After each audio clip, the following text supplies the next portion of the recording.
जिंदल साहब जो हैं, जो कि मेंबर ऑफ पार्लियामेंट रह चुके हैं, सुप्रीम कोर्ट में लड़े।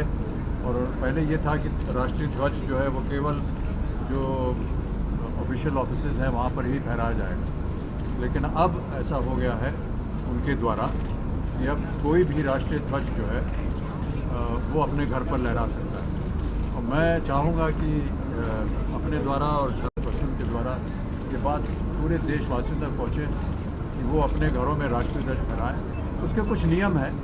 हमारी जो आज़ादी की खुशी हम मनाते हैं, हम सब लोग मिलके जब भी मौका मिलता है, और आज हमको ये मौका मिला कि सिर्फ खुशी की बात ना हो, हमारे देश में कोई भी ऐसी दुखद घटना हुई हो जैसे उत्तराखंड में हुई है या कहीं पर भी एक नेचर्स फ्यूरी है जो कभी भी किसी के साथ भी हो सकती है।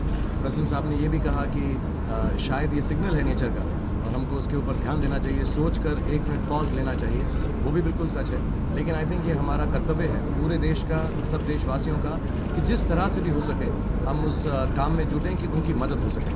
आज स्टार टीवी के माध्यम से, मीडिया के माध्यम से, आप लोगों के माध्यम से, एक्टर्स, सारी फिल्म इंडस्ट्री के माध्यम से एक अवेयरनेस है एंड एक कलेक्शन ड्राइव है कि जो लोग हैं जो अभी भी काम कर रहे हैं, हम लोग शायद वहाँ पे जाके काम नहीं कर सकते, सब मसरूफ़ हैं, कुछ कर रहे हैं, लेकिन अपने अपने तरीके से छोटा मोटा बड़ा जो बन पड़े हमें करना चाहिए, क्योंकि एक्चुअल आज़ादी का मतलब वही है कि हम अपने देश की सिर्फ खुशी के वक्त नहीं, दुखी वक्त भी एक साथ जुट कर आगे बढ़ते हैं। 45 वर्ष रहा हूँ फिल्म इंडस्ट्री में, और जब जब देश में दुर्घटना हुई है, भारतीय फिल्म इंडस्ट्री ने एक बहुत ही प्रबल और प्रथम कार्य किया है इस वक्त। हम पूरे मुंबई शहर में निकले हैं, बसों पे निकले हैं, चंदा इकट्ठा किया है, और मैं मुंबई शहर के लोगों को नमस्कार करता हूँ कि उन्होंने इतनी उदारता दिखाई है जब जब हम लोग सड़क पे निकले, चाहे वो धन से हो, चाहे वो मटेरियल से हो, उन्होंने हमेशा हमारी सहायता की।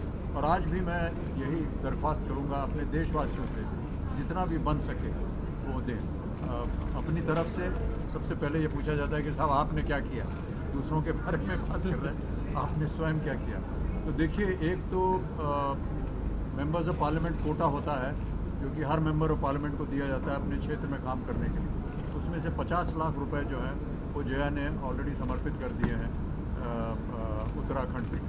हमारी ओर से, परिवार की ओर से 11 लाख रुपए हमने घोषित कर दिया है, और वो जो मुख्यमंत्री जो एक फंड है उसको हमने घोषित कर दिया, उनकी चिट्ठी भी आ गई है।